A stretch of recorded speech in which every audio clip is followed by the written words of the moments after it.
Chhota Udepur RTO કચેરી દ્વારા માર્ગ સલામતી માસ 2025ની ઉજવણી કરવામાં આવી। દર વર્ષે ભારત સરકાર દ્વારા રોડ સેફટી માસની ઉજવણી કરવામાં આવે છે, જે અંગે છોટાઉદેપુર જિલ્લામાં માર્ગ સલામતી માસની 2025ની ઉજવણી આરટીઓ કચેરી દ્વારા કરવામાં આવી રહી છે, જેના ભાગરૂપે તારીખ 29મી જાન્યુઆરી 2025ના રોજ સહાયક પ્રાદેશિક વાહન વ્યવહાર અધિકારી છોટાઉદેપુરના અધ્યક્ષસ્થાને એઆરટીઓ કચેરી છોટાઉદેપુરની ટીમ દ્વારા બોડેલી અલી ખેરવા ચોકડી પાસે બાઇક ચાલકોને ફ્રી હેલ્મેટનું વિતરણ કરવામાં આવ્યું હતું અને લોકોને માર્ગ સલામતી અંગે જાગૃતિ આવે તે મુજબ માર્ગદર્શન આપવામાં આવ્યું હતું।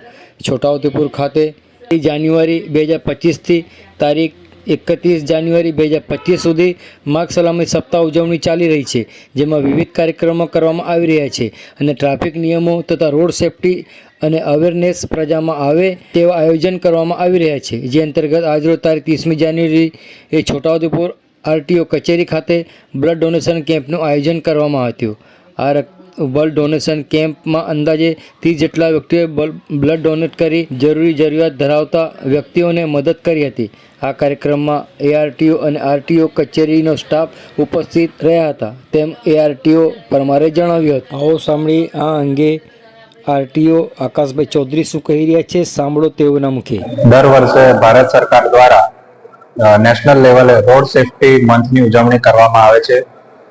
આ દરમિયાન આપણા છોટાઉદેપુર ખાતે 1 જાન્યુઆરી 2025 થી 31 જાન્યુઆરી 2025 સુધી વિવિધ કાર્યક્રમો દ્વારા રોડ સેફટી અવેરનેસ ફેલાય તે મુજબના કાર્યક્રમો કરવામાં આવે છે, જે સંદર્ભે આજ રોજ છોટાઉદેપુર આરટીઓ કચેરી ખાતે બ્લડ ડોનેશન કેમ્પનું આયોજન કરવામાં આવેલ છે।